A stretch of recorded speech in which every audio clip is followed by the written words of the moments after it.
Yeah, no introduction needed. All right, good afternoon, everybody. Can everybody hear me okay? All right, good. I'm going to try to keep this volume up. I will tell you guys I was sick for the last week, so I have cough drops and water, so if I have a coughing fit while I'm talking, just give me a minute and I'll be back to talking. I'm Raynard Washington. I am the Chief Epidemiologist for the city of Philadelphia. I work at the health department here. It will be 3 years in this role in just a couple of months.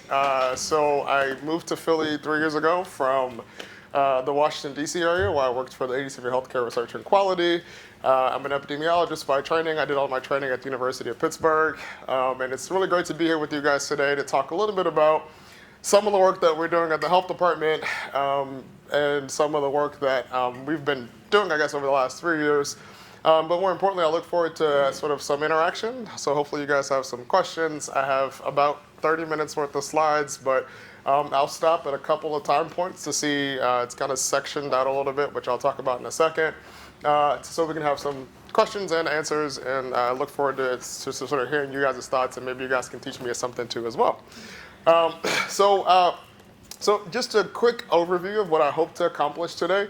I'm first going to give you guys an overview of the health of the city. So I'm going to try in a very short span of time to give you a sense of what the health status of Philadelphians looks like, which is one of my principal jobs, is to take all the information we have about health and the things that influence health in Philadelphia and really describe what the health of the city looks like and make that information available not just to city leadership, but to the public as well as to politicians and other stakeholders who could actually do something about that information.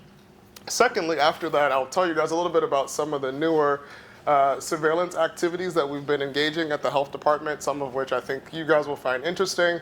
Some are brand new, some are continuations of work that we have been doing for several years.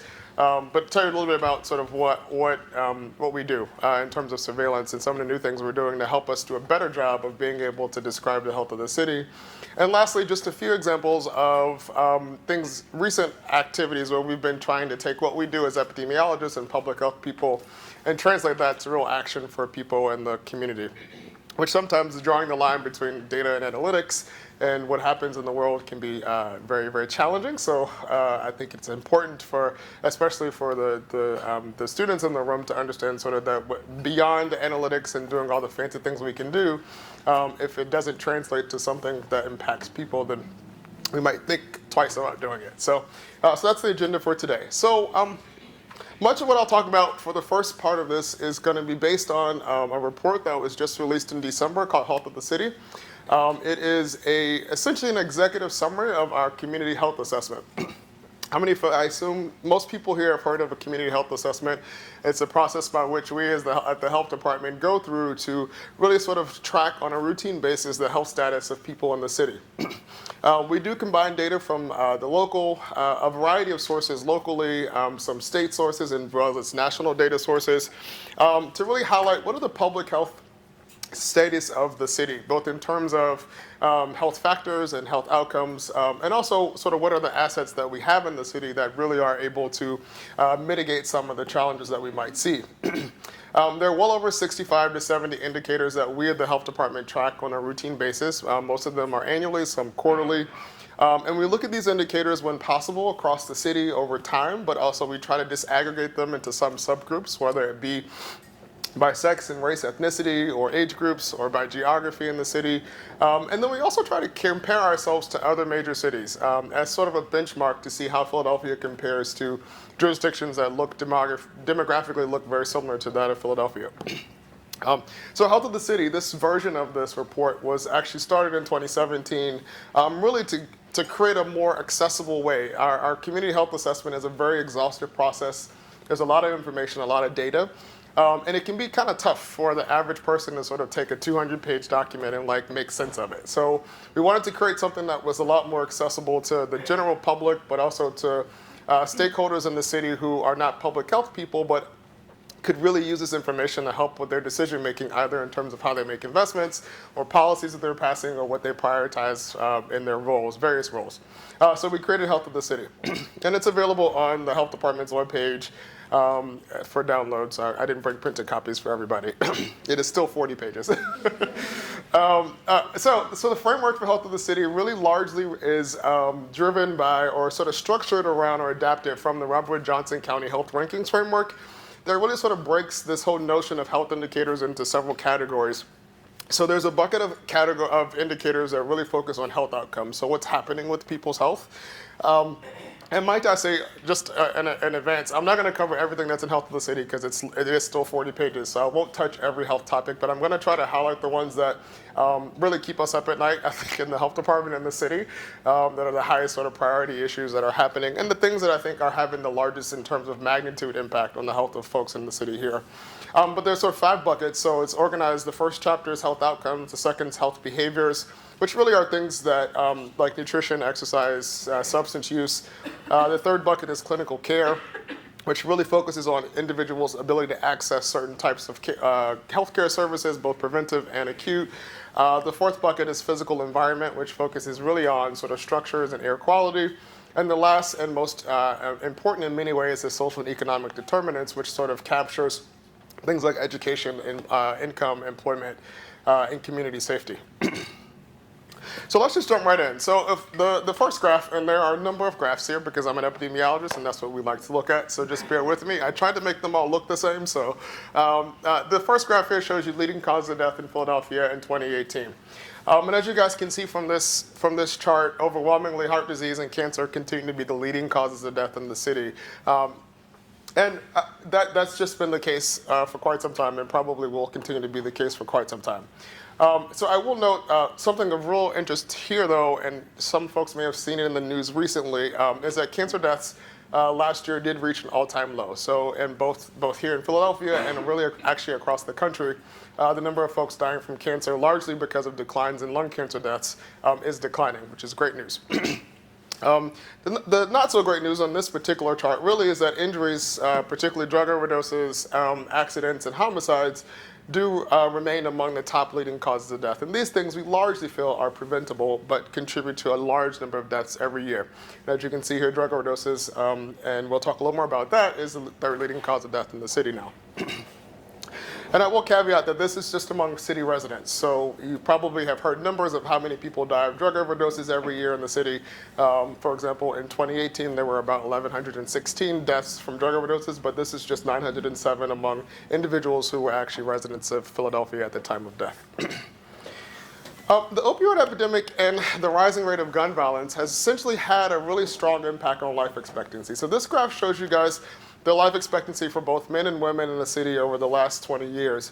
And as you can see, for from 2000 to 2010, we had a really strong increase in life expectancy. And this is consistent with what's happening not just in Philly, but across the country, where life expectancy in both men and women and across most racial ethnic groups was steadily increasing, which is really good news. And around 2014 and 15, when the opioid epidemic was really starting to get at its get some steam under it, we started to see really quick stabilization and those improvements among men, and started to see the trend actually go the opposite direction. So you can see the bottom line, life expectancy in men is much lower than it is in women, and that's consistent across racial groups. But you can see that trend of improvement started to go the other direction. We did see some declines of women as well, but it hasn't been quite as dramatic.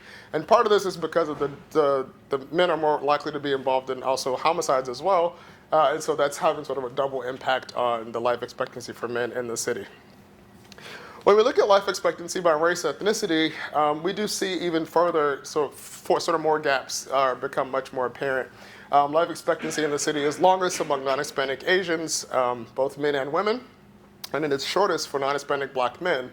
Again, that's because of their higher likelihood to be involved as victims of homicide. So life expectancy in Black men is significantly lower than that of all other male groups, as well as other females as well. Beyond race and gender, life expectancy in the city also varies by where you live, and I think people have probably heard this statement for other times, just living in Philadelphia and in many cities in the country, living a mile away from one spot to the next can change life expectancy by nearly 20 years. And that's the reality here in Philadelphia. So this actually shows you life expectancy by census tract in the city. And you can see the spread within the city is from 64 to 87, so by about 23 years, depending on where you live. And there are these pockets of the city that have very concentrated disadvantage and collectively have lower life expectancy. This map is kind of hard to disaggregate where those areas are, but the reality is income is a huge driver of life expectancy. In those areas that have the darkest green shading, meaning they have the lowest life expectancy, they also have the highest rates of poverty. This chart shows you what income inequality looks like if you map it on a scatter plot next to life expectancy in the city. And basically what you have on the x-axis here is income inequality. So a neighborhood that have more individuals in the lowest income bracket. So neighborhoods that have high proportions of people in low income brackets versus neighborhoods that have highest proportions of people in the highest income brackets. And you can see that where income inequality exists, life expectancy, as income inequality shifts towards the higher income brackets, life expectancy goes up. And we'll talk a little bit more about this in just a second. Shifting gears just a little bit sort of back to the leading causes of death. Many of the biological risk factors for heart disease and cancer, which are the two leading causes of death, such as obesity and diabetes and hypertension, remain really high in Philadelphia. We haven't seen very much movement in the rates of obesity, hypertension, or diabetes in the city over the last several years. And if we look at these rates, if we were to disaggregate these by race ethnicity, you will see among Black and Hispanics, the rates of hypertension and obesity and diabetes are much higher than they are compared to non-Hispanic whites. Again, those relationships are largely mediated by the rates of poverty in those respective groups. Cigarette smoking, which is a risk factor for cardiovascular disease and cancer as well, has reached an all-time low in adults and youth. So this is sort of our really encouraging and exciting news from Health of the City this year, is that smoking rates in Philly have gone down. Smoking rates in Philly have for a very long time been highest among all the big cities in the country.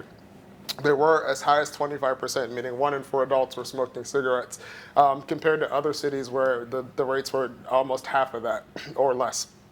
And so we have been doing a lot of work in the smoking space, and so it was very encouraging to see that in 2018, less than 20% of adults reported smoking cigarettes, which we think is good news. Similar patterns have been seen in teenagers based on data from the Youth Behavioral Risk Factor Surveillance System. The rate of teenage smoking is under 5%. It's about 2%. That being said, and I'm sure people have heard about this in the news, the rapid increases in the number of teenagers who are using e-vapor products is threatening to really undo many years of progress in getting and sort of curbing the number of teenagers who initiate smoking. Of course, if you start smoking as a teenager, your likelihood of smoking as an adult is much more higher. In addition to declines in cigarette smoking, we've also seen some really significant declines in sugary beverage consumption. I'm sure everyone here has heard of the Philadelphia Beverage Tax and its implications. And so since the passage of the tax, we do think that the declines that we were seeing prior to the tax are continuing and in some ways seem to be accelerating in some groups. This, this graph has for you teenagers and adults, daily consumption of sugary beverages. And again, these rates still remain fairly high, but we do see them going down.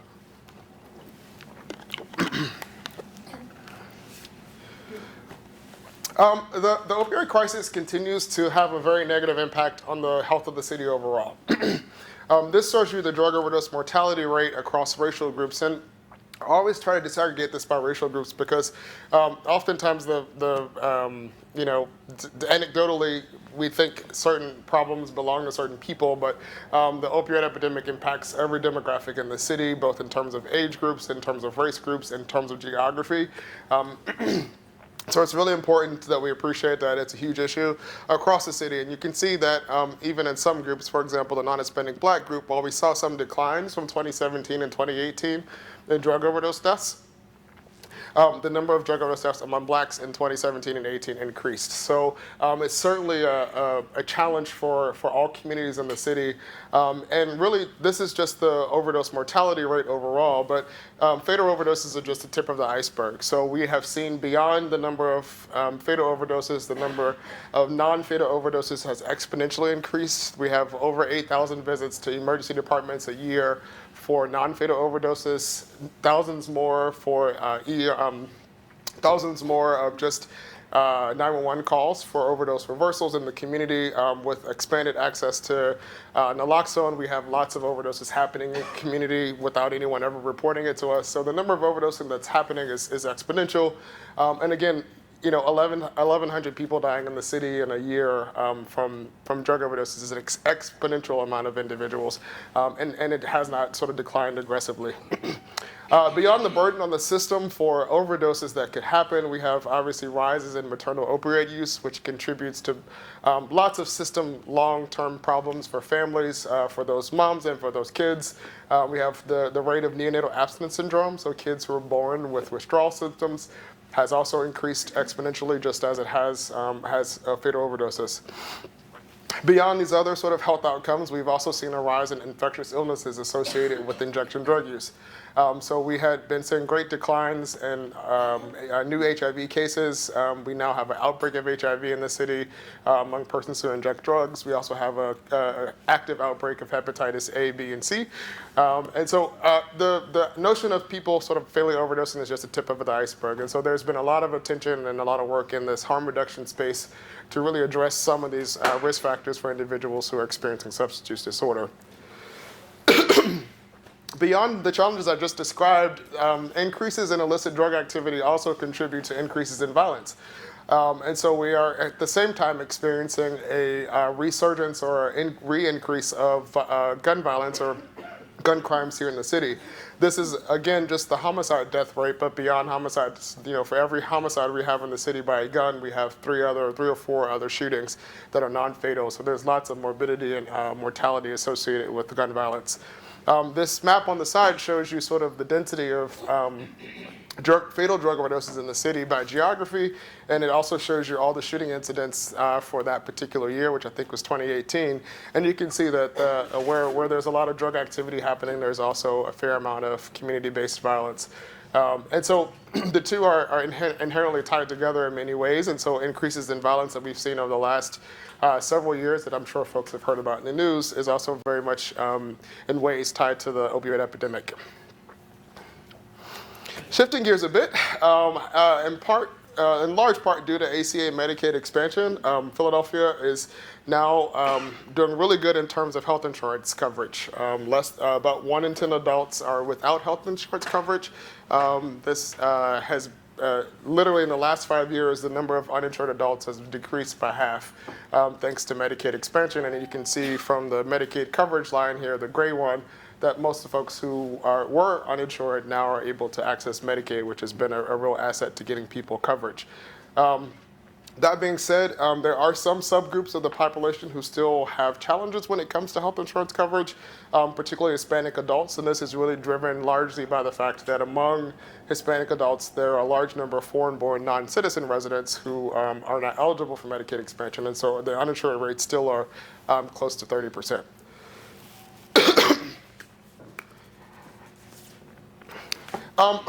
I also mentioned that we globally look at how we are doing compared to other cities. And I just put this here to create some context that we are making improvements in a lot of areas. But Philadelphia's health really does continue to lag behind that of other major cities in many areas in terms of infant mortality and new HIV diagnoses, homicides, as well as poverty. We still have a lot of work to do. So there's a lot of progress we still can make as a city. So while we're seeing incremental improvements in some areas, we still are lagging behind a lot of other major cities. A summary slide on children and youth. So there are tons of data points within the report on kids and youth. Roughly 1 in 5 children in the school districts have obesity, so that's a huge priority, as well as 1 in 5 children exhibit signs of a delay in reaching developmental milestones before age 2. And I'll talk a little bit more in a second about how we got to that estimate. Asthma in children is also a huge challenge in Philadelphia, particularly in neighborhoods and communities that have high concentrations of poverty. And Black and Hispanic youth are 4 to 5 more times likely to be hospitalized for complications of asthma. The new cases of lead exposure is also a really important topic for young people in the city because we have a very old housing stock in Philadelphia.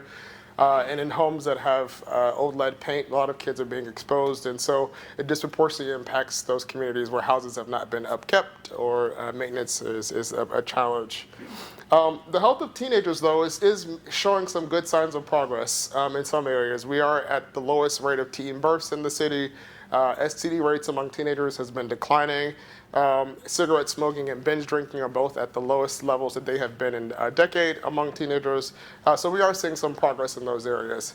One issue that's come up more recently in the last couple of years is among teenagers, suicide ideation and attempts has been increasing. And so there's a lot of effort happening right now, both in the school district as well as on the city's side, to sort of prioritize how we respond to changes in suicide rates among young children and teenagers.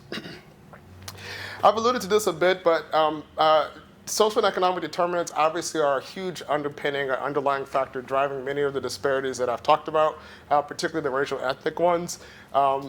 We have seen some improvements in the poverty rate in Philadelphia. It is going in the right direction, but we still have a long way to go, given that 1 in 4 adults and 1 in 3 kids in Philly still live in poverty, which is a huge determinant for all the other outcomes that I've talked about so far. Poverty in Philadelphia, like in many cities, is segregated, just like people are.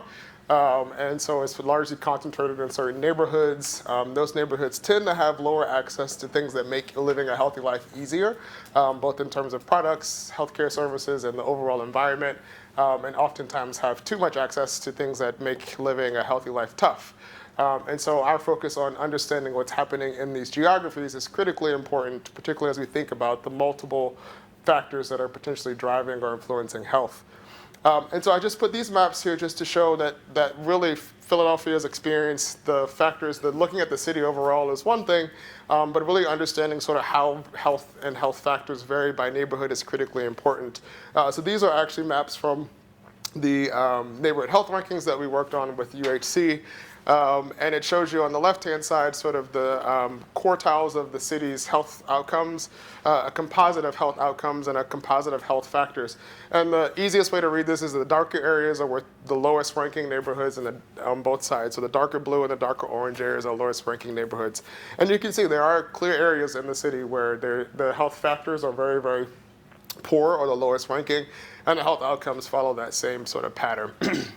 So really understanding sort of, and if I were to go back to the life expectancy chart, you would see that the same areas that had the lowest life expectancy very much aligned to these same neighborhoods that ranked the lowest in terms of overall health outcomes and factors. So I'll pause for just 1 second to see if there are any immediate questions about the health of the city, and then I'll shift for a second to talk about something else. Yes? Can I ask a question about this? Please, yeah.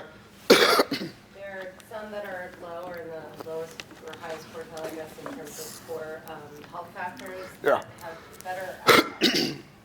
And in the CHA, you talk about assessing assets. Do you have a sense from the data that you have which assets are sort of protecting some of those areas that you would expect to have worse outcomes given the determinants of health? That's a great question. So we haven't explicitly looked at the neighborhoods and tried to understand sort of where there are discrepancies. The differences are the third, and they mostly are, if it's between the third and the fourth quartile, which we kind of arbitrarily created. Not arbitrarily, but we felt like that was the best way to disaggregate the total list of rankings. But it's certainly something worthwhile exploration to sort of try to assess, okay, so what in those areas where you might see somewhat the health factors are better, or the health factors are worse, but then the outcomes are still better. It could be a factor of where the lines are drawn or several other things. So I think it's worthwhile for someone to do it, but we haven't done it yet. Yes, sir?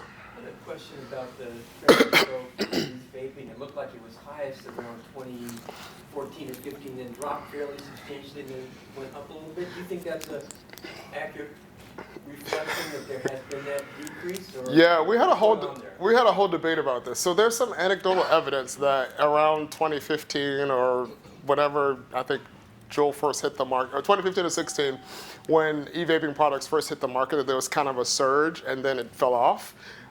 It also is possible, this is from YBRS, so there is a margin of error around it that's not on the figure, so I don't know that it's necessarily that big of a decrease. But there is some belief that there was the popularity of vapors when it first came out, and then it kind of surged off, and then marketing efforts really sort of kicked off once it declined. And this is sort of this is not confirmed, this is just sort of what we believe may have happened. Once the extensive marketing and availability of vaping products with THC became much more widespread, then the resurgence sort of happened in the last couple of years. And the same pattern happened sort of nationwide. So if you look at the national YRBS data, the rates were kind of higher, they were declining, and then they just kind of surged. And we didn't actually see as big a surge in Philly as that they saw nationally. So what happened nationally was where it went down to 5 up to 7, it actually went right back up to like 10 or 12. But again, the margin of error around these estimates is about 4% either way, so there are some limitations to what you can interpret from them. I'm happy to report, though, that we have passed regulations in the city to prevent, you guys may have heard about these, to prevent to further prevent youth access to tobacco. And folks may have saw in the news recently that we just had to close 149, or basically restrict permits for 149 tobacco retailers who failed inspections over the last 2 years. Basically, they were selling tobacco products to teenagers. All right, so I'll talk a little bit about a couple of new efforts that we've been engaging. And our job to really understand what's happening in Philly, we really are tasked to sort of have data that can really drive our decision making around what the health status of people is in the city and what are the factors that could be driving health. And so we're always thinking about what data do we need and how do we get new data. And so I thought it'd be helpful for you guys just to hear about a couple of new initiatives that we have and embarked upon in the last few years that really are going to help our ability to be able to characterize either what's driving health in the city or the status of it. So the first one is the Philadelphia Air Quality Survey.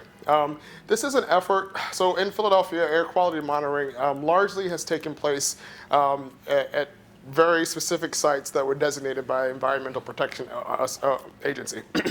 And there are about 13 sites throughout the city, mostly along the 95 corridor, did not really allow us the capacity to be able to say, is air quality in our neighborhoods any better or worse than the whole city or compared to each other? So the Philadelphia Air Quality Survey, PACS, essentially is involved us installing an additional 50 monitors in locations across the entire city. You can't really distinguish it here, but you can kind of see that there are more dots than 13. Excuse me. And where we now are able to actually have street-level neighborhood monitoring of air quality for a variety of types of air pollutants that both gives us a sense of the concentration of those pollutants as well as the mix of those and how that differs across the city. And so we just completed the first year of data collection. It took about 1.5 to 2 years to negotiate contracts to buy monitors, as it does in any government organization. For folks who've done that before, you think that's funny. Everybody else is like, what's he talking about? So we finally got monitors. We were able to install them, and they're up and working. So we will very soon be releasing a summary report of the first year of data. If you, shameless plug for Public Health Grand Rounds, there's Grand Rounds on February 19th at 5:30. We will be talking about some of the initial results from the PAC survey, excuse me, which provides, we'll have some land use maps to be able to show what air quality looks like by neighborhood in the city. So it'll be sort of our first public showing of that. But it really gives us a sense now to be able to, so many times people come to the health department and say, oh, there's something next to my house that's poisoning me. And we have no way of knowing necessarily how much air pollutants are in any area. So this gives us the capacity now to routinely and ongoing monitor air quality in much more smaller geographic boundaries within the city, which is important for health. Yes, ma'am. I see that they're not evenly dispersed, like they're more clustered in the city. What was the decision-making process of where you were going to monitor? Yeah, so there's several factors. They're driven by population density. They're driven by basically how much traffic is in a space. So like based on how much basically land use drives most of what's happening. So based on how many buildings, potential sources of pollution, there's a whole engineering and physics sort of equation that determined the location of them that I did not participate in, but I do know that it's based on land use and the types of things that are in that space. All right, so the second thing is, which is completely separate from PACS, is enhanced chronic disease and health behavior surveillance. In Philly, the health department doesn't have its own household survey, and so we have often relied on a local household survey that's done every few years to understand sort of what's happening with health behaviors in the city and prevalence of chronic illnesses. So we recently, in 2018, began a new partnership with the state Pennsylvania behavioral risk factor surveillance system to really oversample or expand the number of Philadelphians that are sampled or surveyed every year. So right now, the BRFIS, which is funded by the CDC, is a statewide initiative. It happens every year. It's ongoing surveillance of households. It calls and asks a series of questions about health behaviors and health status and risk factors for health outcomes. And in Philadelphia, prior to our oversampling, we were about 500 to 600 Philadelphians were being called every year, which is great, but it doesn't allow us the capacity to do a lot of disaggregation. So we have basically partnered with the state of Pennsylvania to be able to increase the sample by nearly double to about 1,100 to 1,400 to give us a routine mechanism to do surveillance in these areas that's annual, and it gives us really the capacity to create more reliable, less noisy, more stable estimates of key health indicators that we need to track. And so we started the oversampling in 2018, and now we are, the health department is planning to continue doing it moving forward. And so the good news is that the health department is footing the bill for this, but if you access the public use files for the PA BRFIS, you will also be able to access the oversampled file. So it will be publicly available, so it will be an expanded sample within the Philadelphia stratum, which will be available if you want to do additional analyses. So another surveillance system that's fairly new, in 2018 by authorization of the Board of Health, this administration has been very focused on the health of children and health and well-being of children in early childhood, as well as education of children in the earliest years of life. And so we wanted to be able to, it is recommended that pediatricians screen kids for developmental delays at several points before they reach the age 3. And so there are a lot of physicians doing it. It's a reimbursable service that they should be providing when they do their regular child visits for kids. So they're doing these screenings, and we wanted to be able to actually collect information about the screenings to be able to create some population level estimates of how many kids in Philadelphia have developmental delays. So just to give a little bit more background, when kids are showing or not reaching their developmental milestones or need some kind of intervention services, they are often referred to the city's early intervention services. And then the referral can take place either by a physician or a child care provider. And then that group actually follows up with all those families. And so of course we know how many people are referred to those to EI and how many folks get services, but it's not clear how many people are being missed by that whole process, because that assumes that every doctor is actually screening every kid and every kid's going to their well child visits. So this gives us some sense from the pediatric perspective, from the population perspective, how many kids are being screened, how many kids that are being screened are showing some signs of delay. And so basically how it works is pediatric providers who do the screenings are basically reporting to us, it's now a reportable condition, both their developmental and autism screening results, so that we can follow kids, we can link them to their birth records, and really understand sort of which kids are at most risk for developmental delays. Are those kids that are getting screened and referred actually getting services from the EI team as well? And so to date, we have about 5,000 reports, 5,000 kids that have been reported so far. And we are working sort of furiously to get more providers reporting into the surveillance system. So to date, the data have not been made available for others to make use of. But in the future, we are in the process of developing a comprehensive report on the health of children in the city. And so much more detail of this surveillance system and its early results will be in that report. Yes, sir, and then yes, ma'am.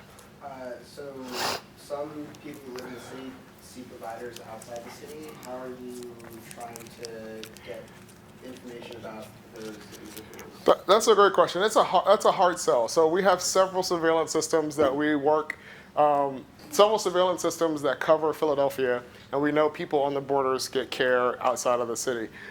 For example, our immunization registry. So in Philadelphia, immunizations are reportable to the health department for not just kids, but for everybody.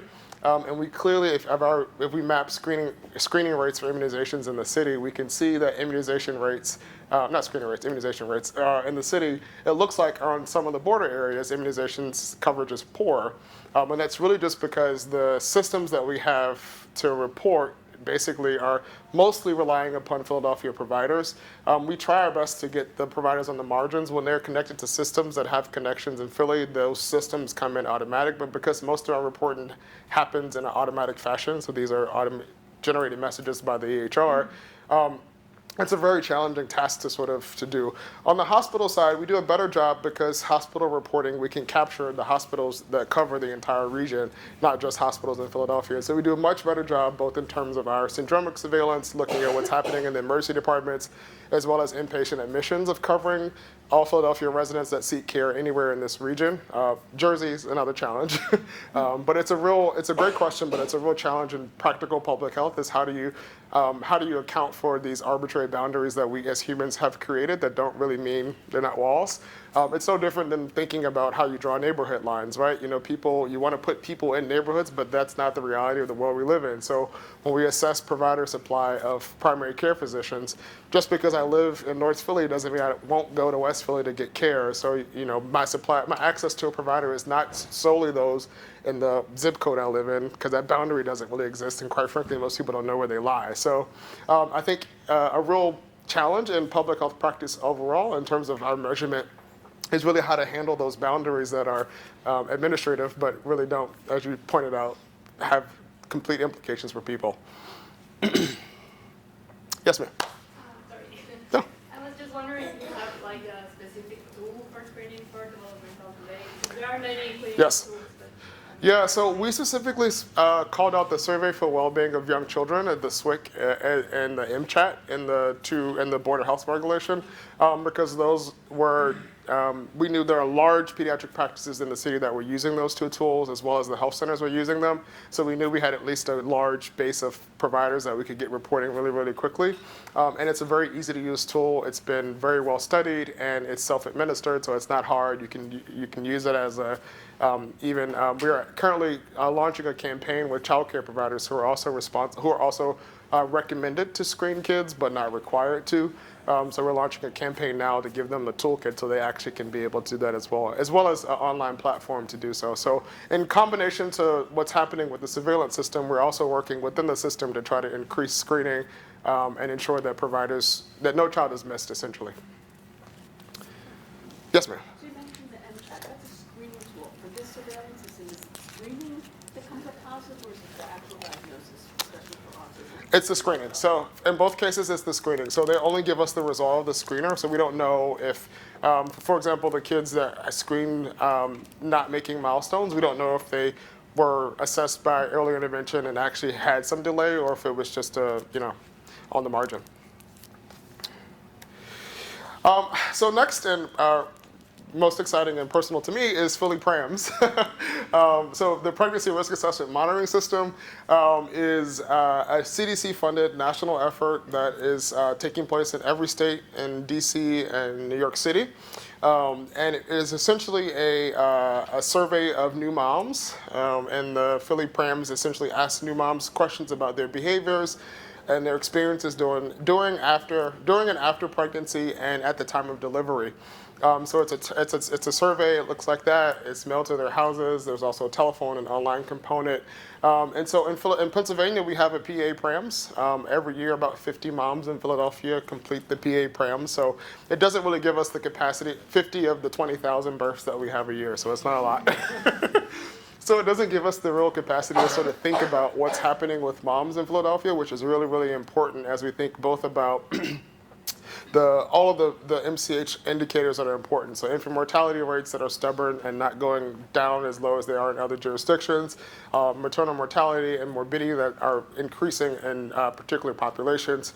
So understanding sort of mom's experiences, mom's behaviors, understanding mom's practices and things that happen after birth, both in terms of how, for example, sleep-related behaviors, substance use. It's really, really important for us. And so we launched Philly Prams to really give us the ability to understand and monitor what's happening with moms in Philadelphia. So we now have extended our sample from the 50 to 1,200 here in Philadelphia. And so we just completed cycle 2, or we're finishing cycle 2 now. So the first cycle, we're just finishing the data cleaning and weighting. And we're launching cycle 3 now. So we're really excited to be able to do this in the city and really create some sustainable way for us to monitor what's happening and really drive our decision making around MCH, maternal child health problems and issues and priorities. All right, so I have about 15 minutes left, so I'm going to just talk quickly about some public health data in action or data to action. As an epidemiologist, I love data. I like surveillance systems and all the stuff that we can do with them. But I think if, as I said early on, if we don't take this information and apply it in some context to the broader community, if our papers don't end up in someone's hands that can do something about them, they sit on the shelf. If all these nice reports that we do don't actually move any action, move the needle or get anyone to do anything, then you have to ask yourself, so what the point is. So I want to talk about just a couple of examples of reporting that really has translated to action in the community, and it's still translating into action. None of them have been sort of like perfect to this point, but I think things are happening in the right direction. And my belief is, in our role as the health department, is really to sort of take the information that we have in terms of the health of the city and use it to get the people who make decisions about investments and everything else to pay attention to the things that are most salient and most preventable. So we recently, about 2 years ago, we released this report on access to primary care, which is really comprehensive and covered access to primary care providers across the city. And it really identified that in the city, some areas of our city of eds and meds, we have hospitals and doctors everywhere. There's still some parts of the city where there's not a good supply of doctors in a short distance from a person's house. And so the map on the left-hand side shows you sort of the dark areas that we deemed to be quote-unquote shortage areas based on the federal definition. And this was 2 years ago. We did a lot of campaigning. We did a lot of awareness raising around this. We had a press conference at a health center. We've been pushing the report to a lot of individuals and trying to lobby health systems and health centers to really sort of move the needle. And since the time that we passed the report, we've seen at least 3 additional health centers open in the areas that are shortage areas. And much of this has been driven by, again, there was a lots of press reporting. We presented the findings to City Council. And we also used this as justification to open a new city health center in an area that was a shortage area. So it was just an example of how we take information and translate that to real life action for individuals.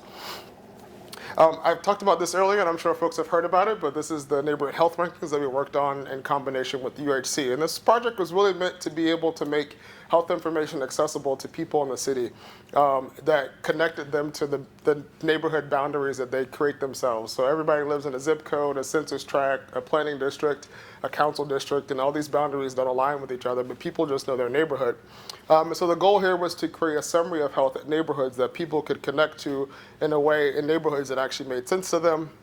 And we created a microsite that would actually make it more accessible for people to just be able to easily go online and navigate it, as well as paper copies, of course, so that people could see where their neighborhoods were, how they ranked, and what the factors were that were driving their health. This has gotten a lot of publicity and a lot of attention, but most recently I just put this picture here because it's on the floor and the walls of the Franklin Institute, excuse me, and the Big Heart exhibit, which really gives an opportunity for people to, all those folks that go through there, to interact directly with this health data and better understand what are the factors. You know, these big maps are really looking at factors in neighborhoods that drive health, as opposed to just focusing in on the health outcomes. And my last example is Brotherly Love, which I'm particularly proud of, was a report on the health of black men and boys in the city of Philadelphia. Black men and boys make up about 20% of Philadelphia's population. And we have the lowest life expectancy of every demographic in the city. So the narrative around why black men have low life expectancy can be constructed or misconstructed depending on who tells the story. So the goal was to use health data to really sort of tell the story of the very complex and all the factors that drive the low life expectancy among black men, and point to some of the areas where we really can collectively address the factors that are driving those inequities, and also to raise awareness among black men as a demographic of their health status. So we have been doing a lot of stuff in this space to really sort of get the information out to people. We partnered with the local church to release the report at the Know Your Numbers event, which has about 2,000 black men that come to that church on one day for a health job life fair with a bunch of a series of seminars, et cetera. And then we've been having these action academies across the city to convene black men to sort of raise awareness, but also to start a movement of individuals invested in making change for black men in the city. And then this picture in the middle is actually the Brothers Stroll, which is a new initiative in partnership with the Office of Black Male Engagement to really get men out in neighborhoods and connect them to resources where they live. In addition to that, the health department is currently working on some exploratory analysis to really try to understand in focus group fashion what are some of the factors that might sort of contribute to a broader awareness campaign just focused in on black men specifically. If we think about the differences between equity and really trying to address equity, we have to focus in specifically on the groups that are most impacted. So that's all I have. Thank you. I'm happy to take any additional questions. Thank you.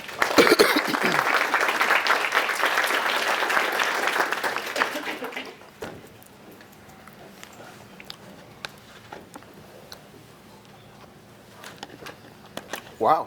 Yes, ma'am. The monitoring of the children, is anything done or said about the trauma in various neighborhoods, ER, whatever? Yeah, I think that's an excellent question. We are, the closest thing that we've done so far to date is we have a module on adverse childhood experiences in the Burfus that we have been analyzing currently, and a short report will be coming out in the next month or so on adverse childhood experiences to be able to quantify. In the health of black men and boys, we did include adverse childhood experiences as a set of indicators.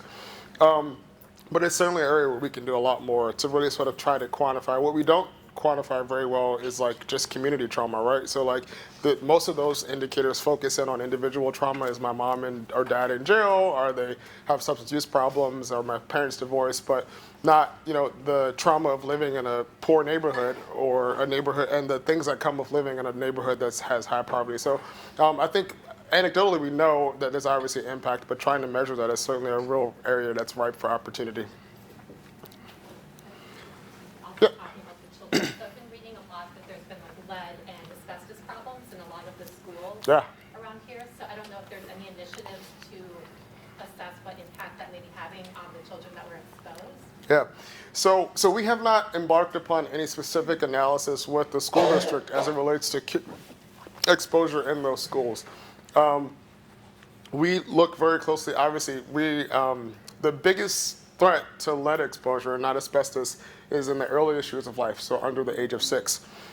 So the threat of sort of secondary schools becomes less of a big worry. Most small children in Philly who are poisoned by lead are poisoned in their home. Some have some evidence of community exposure, but the majority of kids the health department, whenever a kid have really high levels of lead exposure, we go to their house and do an assessment, and that assessment shows us that in most of those homes there's some evidence of lead exposure in the home. Most often it's just chipping paint, and we work with the families to get it remediated. But lead and asbestos together in the school district, we have not done an assessment yet to see if the health consequences of those potential exposures. The school district may be doing something, but not in combination with us at this point. Sounds like me. Yes, sir. I'm wondering if there is there are any efforts to evaluate policies or programs that are outside of the health department. I'm thinking of, the new regulations regarding health workers, all of these things that the rest of the city government is doing. Yeah. Have consequences for health. Yeah, so we don't have we don't necessarily have a formal process for like health and health policies or assessing the health impact of policies. It's certainly we are involved in a lot of policy making outside of the purview of the health department. So our team, because of the health consequences of policies, we lobby for or against policies. And we're not lobbyists, but we lobby, if that makes any sense. Advocate, I guess, is a better word. Educate, whatever. So we are involved in a lot of those, but it's certainly not a systemic process by which we assess every policy that's being passed in the city and make some kind of determination of the health impact of it. But we do monitor, we have a whole operation that monitors what's happening in city council and state policies as well. We have a state and federal policy advisor on staff in the health department to do a lot of that monitoring for us to be able to say when we need to jump into the equation. So even federal policy, I mean, I've been to DC twice now in the last year to advocate against federal policies that we think will have an impact on health insurance coverage here in the city and the potential public health threat of those. So we do get involved. Is it systemic? No, but we try to, as we have the bandwidth and capacity to do so. Like we want to get more involved in the gun discussion at the state level, right? But we're a local health department, right? So really figuring out how best we can do that. One of the strongest tools we can use is what we do as epidemiologists. If we can use information and data to sort of tell a story, or to point to evidence around either in support or against it and raise awareness to those things. So I can put out a brief, send it to the press, make sure they have it. That's a very powerful tool that can be used to really move the needle in one way or the other. And that's for better or for worse. So if there are issues that are really high priority in the city and you want people to pay attention, like brotherly love, black men is a huge demographic that's falling behind, then you got to figure out a way to raise awareness and point people's attention to them.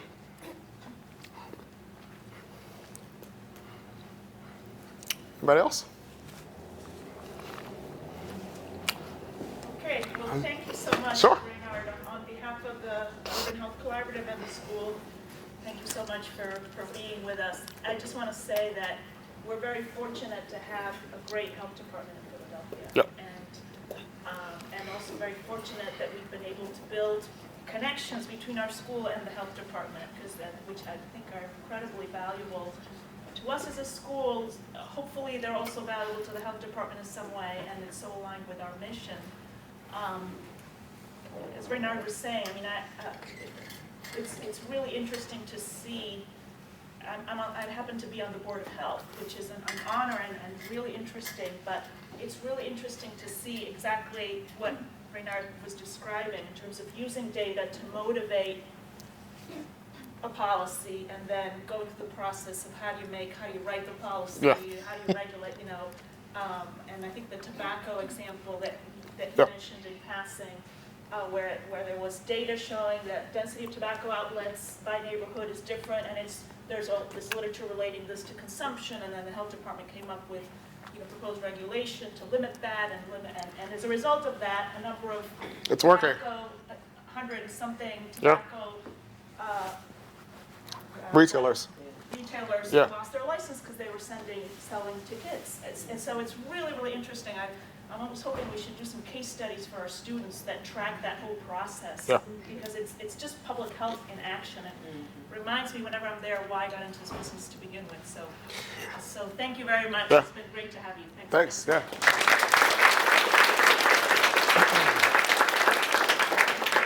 I'll stick around.